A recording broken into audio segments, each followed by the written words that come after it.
Meron na naman tayong isi-share ngayon. Itong about kay Natalie. So, panoorin natin. Halaga ba sa'yo yung financially stable? Sa akin, sir, especially may anak na ako ngayon at syempre, stable na rin ako ngayon. Ayoko naman magpakain ng lalaki, dahil. Diba siguro nung kabataan ko, pwede. Pero ngayon na nagpapaaral na ako ng bata, parang, Diyos ko, nakapanghina naman yun, na may papakainin pa ako, magpapaaral pa ako ulit. So, Yeah. So, ito na nga yung mako-comment ko.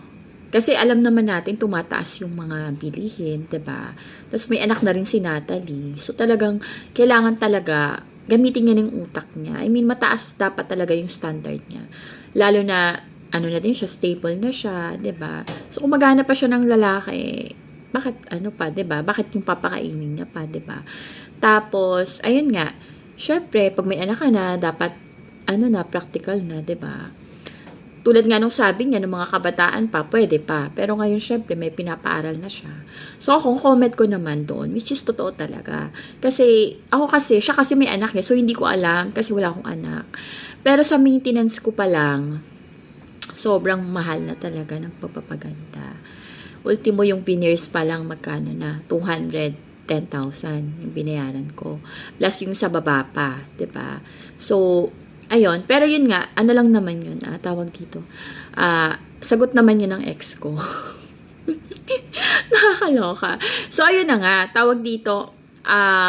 So, mahal talaga ang pagpapaganda ng babae. Tapos, maintenance pa lang, yun, mahal na. Alam mo ba, nagastos ko sa sarili ko, milyon-milyon na din, diba? So, mahal ang maintenance ng babae.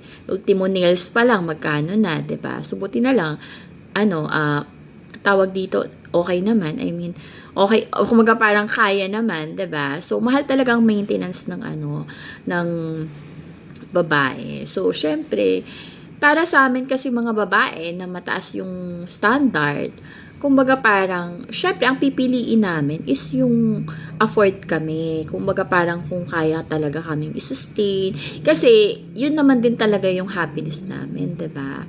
So, ayun, si Natalie kasi talaga, alam maganda naman talaga si Natalie, diba? So, talagang, alam mo yun, kailangan tataasan niya talaga yung standard niya. Kasi, marami talaga magkakagusto sa kanya. At the same time, may anak na nga siya. So, ayun. So, yun nga, may nagsinabi din siya na parang hindi naman niya dinadown daw yung mga ibang walang Kasi, depende kasi sa standard ng babae yan, diba?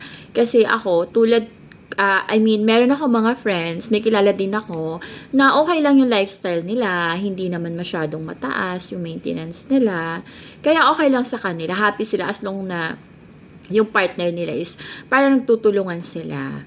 So, wala naman tayong judgment doon. Pero, kanya-kanyang standard nga yan, 'di ba? So, I respect naman din. Pero, syempre, kami talagang mahilig magpaganda. Ako, wala kasi akong anak, so hindi ko alam kung ano ba yung gastusin ng mga bata. Wala akong idea kasi ang iniisip ko ng sarili ko, magpaganda, yun lang yun. So, I don't have any idea about that. So, yeah, naiintindihan ko kasi yung pagpapaganda pa nga, gastos na, 'di ba? So, yung anak pa kaya. So, ayun, ako gusto ko lang talaga mag-enjoy ng life, magpaganda, mag-travel around the world, yun.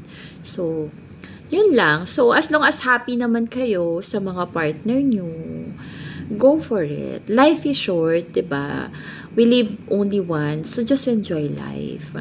Pero, ayun na nga, kanya-kanya talaga yan. So, no judgment naman tayo. That's my opinion lang naman. So, let's spread love. Kung no judgment tayo dito. So, kung saan kayo happy, doon tayo. Okay? So, ayun lang, girls and boys. Guys, thank you for watching. Asaya mag-chika-chika. Alam mo yun. Kasi, mga chismis-chismis na. Mga opinion ko naman din yun. I mean, gusto ko lang mag-comment. Kasi nga, wala lang, asaya lang mag-chismis. Nakakatuwa kasi mga celebrity, diba? So, ayun, gusto ko lang mag-comment. Dahil nakikichismis tayo, magchismisan na nga lang tayo. So, ayun lang, girls and boys. Bakit puro girls ako? Girls and boys, guys. Bye!